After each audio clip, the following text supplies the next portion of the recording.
आज मैं आपको बताना चाहता हूँ आखिर डिजिटल करेंसी होती क्या है, वर्चुअल करेंसी। इस समय सारी दुनिया में कैशलेस सोसाइटी बनाई जा रही है, क्योंकि डिजिटल करेंसी पहले भी होती थी। मैंने बताया कि जैसा कि 95% अभी भी कैशलेस सोसाइटी है, क्योंकि अभी भी बॉन्ड दिए जाते हैं, चेक दिए जाते हैं और आपका पैसा बैंक में रख लिया जाता है, या फिर ये डेबिट कार्ड, क्रेडिट कार्ड या क्यूआर कोड जैसे बहुत सारी यूपीआई के जरिए तो सारा पैसा ऐसे ही रखा जाता है। अब जो 5% या 8-10% किसी भी गवर्नमेंट के पास पैसा है, सरकारों के पास पैसा है, वो कैश में हो, चाहे कॉइन के रूप में हो, चाहे वो पेपर करेंसी के रूप में हो, तो बस उतनी ही करेंसी है। या हो सकता है कुछ लोगों पे जैसे कमोडिटीज के रूप में करेंसी हो, जैसे गोल्ड हो, मेटल हो, मेटल में बहुत सारे आ सकते हैं, या लिक्विडिटीज मतलब बहुत सारे फर्नीचर हो, इन सब की अलग अलग कॉस्ट होती है और उसे आप सेल करने जाओगे तो अलग कॉस्ट पे बिकता है। लेकिन आज आपको बताया जा रहा है कि वर्चुअल करेंसी लो।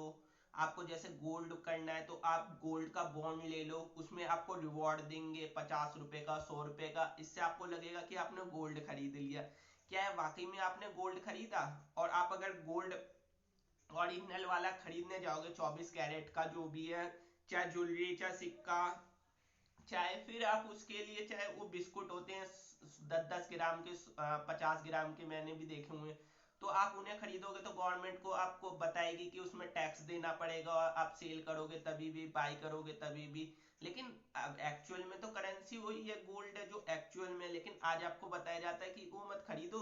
मान लो गोल्ड की कीमत इस समय 46,000, 50,000 रुपए, तो आपको कहेंगे कि गोल्ड मत खरीदो। आप 10 ग्राम गोल्ड पड़ गया 5,000 का, तो आप गोल्ड खरीदोगे ना, तो 10 ग्राम गोल्ड खरीदोगे तो आपको 100 रुपए का रिवॉर्ड अलग से मिलेगा। और आप बस कुछ मत करो, आप उसमें कीमत लगा दो, आप वर्चुअली खरीद लो।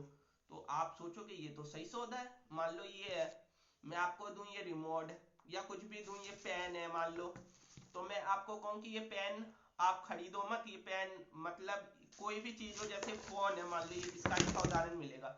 मान लो ये फोन है मेरे पास, इसकी कीमत है 10,000 रुपीज प्राइस। मैं कहूंगा कि आप फोन मत चलाओ। आप फोन चलाओगे, तरह तरह की दिक्कतें आएंगी। मैं आपको ऐसा करता हूँ, इसका ये बॉन्ड जारी कर देता हूँ, आपके पास नहीं है, आप 100 रुपए रख, 100 रुपए रख, बस 100 रुपए में आप रख लीजिए, आप मोबाइल का मजा लीजिए। तो यही हो रहा है एक्चुअल में गोल्ड के साथ। ये जितनी भी करेंसी आप उनको दे रहे हो, और फिर आपको कहेंगे आपको इसमें इंटरेस्ट भी मिलेगा, तो अगले साल इसकी कीमत बढ़ जाएगी। लेकिन पैसा उन्हीं के पास रहेगा। 100 की कीमत आपको हो सकता है अगले साल 108-10 रुपए हो जाए, जैसे क्योंकि आपने ये खरीदा। तो आप क्या करोगे? आप सोचोगे बढ़िया सौदा है, 110 रुपए हो गए, तो आप अगले साल निकालोगे नहीं, आपको वो सोचोगे आपको कंपाउंड इंटरेस्ट मिलेगा, तो अगले साल आप क्या करोगे, उस पे प्लस 110।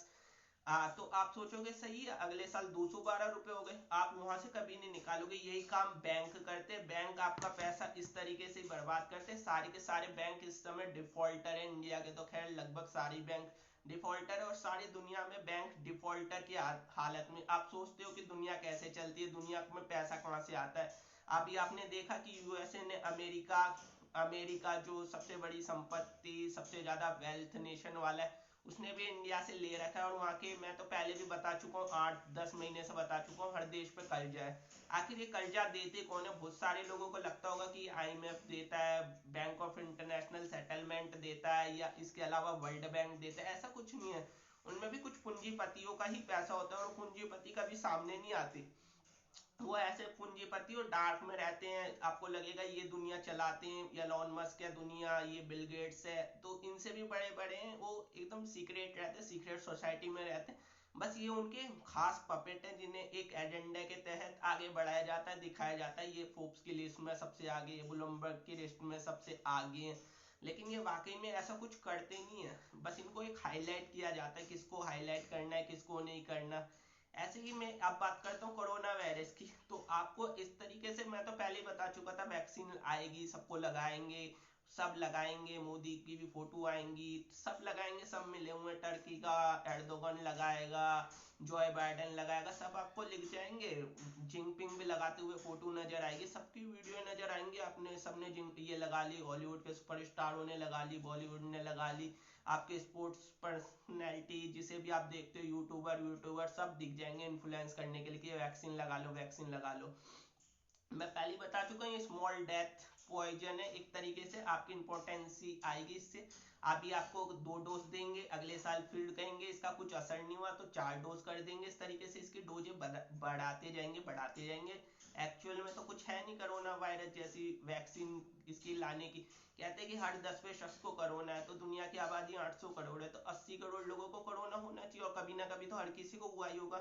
मामूली से सिम्टम्स में कोरोना बता दिया जाता है, और ऐसा कहा जा रहा है कि हर किसी को वैक्सीन लगानी ही होगी, कंपलसरी है। तो मैं कब से कह रहा हूँ, क्योंकि दुनिया में ऐसा कोई होगा नहीं। इंडिया की गवर्नमेंट ने एडवाइजरी जारी करी है, जिसे 20 बीमारी होगी उसे वैक्सीन लगानी जरूरी है।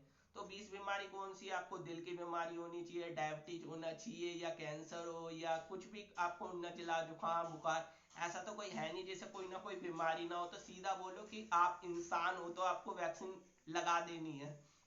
तो आप क्या कहोगे? और आपके पास कोई ऑप्शन भी नहीं है। आपको एक तरफ नीला पानी दिया गया है, एक तरफ काला पानी दिया गया है। आपको कहा जा रहा है आप बेशक आप साफ पानी पीते हो, घर का पानी पीते हो जिसका कोई कलर नहीं होता, आप कह रहे हो मेरे को ये वाला पानी नहीं पीना, लेकिन आपको पीना है। कह रहे हैं कि आपको नीला या काला पानी तो पीना ही होगा, तभी आप वो असली वाला पानी पी पाओगे। तो आप क्या करोगे? आपको मजबूरी में नीला या काला पानी पीने का ऑप्शन है, आप इन दोनों में से एक पीना ही पड़ेगा। नहीं पियोगे तो आपको साफ पानी नहीं पीना पड़े, साफ पानी नहीं दिया जाएगा। साफ पानी नहीं पियोगे तो आप वैसे भी मर जाओगे। तो यही आपके साथ किया जा रहा है। अगर वैक्सीन नहीं लगवाओगे तो आपको हेल्थ सर्टिफिकेट नहीं मिलेगा, हेल्थ सर्टिफिकेट नहीं मिलाओगे तो आपको बैंक अकाउंट में नहीं, खाता नहीं खुलेगा, स्कूल में आपका एडमिशन नहीं होगा, कॉलेज में एडमिशन नहीं होगा, ट्रैवल एंड टूरिज्म में आपको असर पड़ेगा, आप कहीं पे यात्रा नहीं कर सकते। तो इन चीजों को लेके बनाया गया। मैं तो फ्यूचर का एजेंडा बताता हूँ, RFID होगी। और ग्लोबलाइजेशन का मैं पहले बता चुका था, ग्लोबल वार्मिंग का कितना बड़ा एजेंडा फैलाया जाता है कि ग्लोबल वार्मिंग है 2050 तक कितने देश डूब जाएंगे। आखिर इनका एजेंडा है क्या? और ग्लोबल वार्मिंग का सबसे बड़ा कारण तो यही है जो इन्होंने डेवलपमेंट किया, अर्बनाइजेशन किया है। अभी भी उसकी हीट जो आती है, जो बड़े बड़े सिटियां बन जो उनमें सबसे ज्यादा हीटिंग इन्हीं के कारण आती है। हर किसी के घर में रेफ्रिजरेटर है, एयर कंडीशन है, पूरी सिटी सिटी, तो उसका जो निकलता है वो कहाँ से निकलता है? अर्बनाइजेशन से निकलता है। तो अभी तो और बनाने जा रहे हैं, स्मार्ट सिटी बनाएंगे, ये बनाएंगे, और आपको दिखाएगा रिन्यूएबल एनर्जी। ऐसी ऐसी चीजें दिखा के आपको दिमाग में ना बहका रहे हैं। ऐसा कुछ होता नहीं है जैसा आपको दिखाया जाता है। आपको लगता है कि हमारी धरती बहुत अच्छी है, बहुत अच्छे से काम करते हैं, हम लोग बहुत अच्छे हैं, राइट के ह्यूमन राइट वाले हम। मतलब आपको ऐसा ऐसा दिखाया जाएगा जैसे जॉय बाइडेन।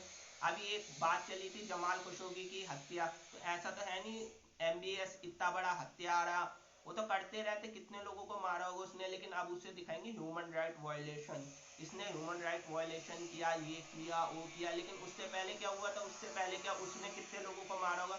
हर किंग वही करता है। जॉय बाइडेन ऐसे बोल रहा है जैसे हम तो ह्यूमन राइट के चैंपियन है, ये अपने आप को चैंपियन दिखाते होते असल में सबके सब इतने बुरे हैं। इन्हीं के कारण सारी दुनिया में दंगा फसाद गरीबी, असली कारण यही लोग हैं। लेकिन इस और किसी का ध्यान ही नहीं जाता। आप देखो ना, अफ्रीका की कंट्री में अभी फिर से इबोला इंट्रोड्यूस किया जा रहा है, तरह तरह की बीमारियां लाई जा रही है। आखिर उधर अफ्रीका के लोगों का कारण क्या? फिर कहते हो यूरोप में आ रहे हैं, इधर आ रहे हैं, उधर आ रहे हैं। कारण तो यही है असल में। वहां पे लोगों को कितना असल में इनका कारण यही है कि उन्होंने देखा अफ्रीका पे स्टडी की कि वहाँ पे फर्टिलिटी रेट सबसे ज्यादा, वहाँ पे हर 4 5 6 इस तरीके से बच्चे हो रहे हैं, क्योंकि रिपोर्टें आती रहती नाइजीरिया में इतना परसेंट है, कंगो में इतना है। तो ये उन्हें रोकने के लिए सीधा सा कारण बोझते हैं, ना रहेगा बांस ना बजेगी बांसुरी, तो वहां पे मारने की साजिश करते रहते हैं, क्योंकि इन्हें हर चीज में इंसान लगता है कंज्यूम करने वाला। इसीलिए ये नई नई स्कीमें लाते रहते हैं कि महिलाओं का विकास करो। इस समय तो बहुत चलेगा, आने वाले 5 साल बाद देखना कि आपको लड़की होने पे, मैं लड़कियों को हमेशा गुड के लिए करता हूँ, लेकिन प्रमोट ये काय में करते हैं, ये करते हैं लड़कियों को एज ए पॉन इंडस्ट्री में ये इंट्रोड्यूस करते हैं लड़कियों को। एक तरीके से लड़कियों को एक वो बना दिया गया इनके द्वारा। आप अपने, एक समाज होता था, सोसाइटी होती थी पहले प्रॉपर। इंडिया में तो खैर अब बचा नहीं, बहुत कम लोग हैं हिंदू फैमिली में। मुस्लिम में थोड़ा बहुत बचा है, क्योंकि उन्होंने थोड़ा अपने आप समाज को बचा के रखा है। सिखिज्म में भी अब थोड़ा वो भी सब उसमें चले गए, नशा वशा। तो और जो क्रिश्चियनिटी है उसमें तो कुछ समाज सोसाइटी आजकल कुछ बची ही नहीं है, चाहे पूरी यूरोपियन कंट्री देख लें। तो आज इन्होंने हमारे पूरे फैमिली सिस्टम को बिगाड़ दिया है।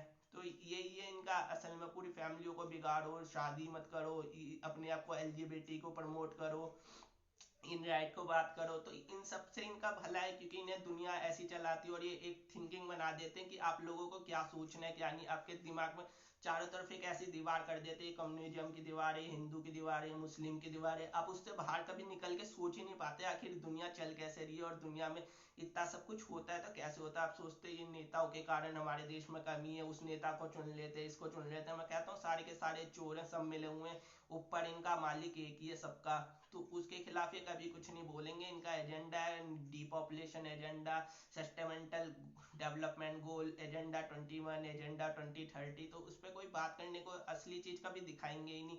इवेंट 201 क्या आता, जो मैं बोलता हूँ उस पर फिर बोलेंगे कॉन्स्पिरेसी थ्योरी बोलता है, न्यू वर्ल्ड ऑर्डर की बातें मैं बिल्कुल सही और स्पष्ट रूप से रखता हूँ कि 2050 में क्या होगा।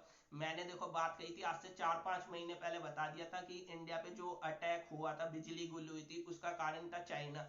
अब ये टीवी में अब 2-3 दिन पहले खबर आई, तो आपको कहीं और जाने की जरूरत ही नहीं होती, मेरी खबरें देख लिया करो। मैं आपको एडवांस नॉलेज देता हूँ, बिल्कुल एडवांस, जो आज से पहले किसी ने दी नहीं होंगी।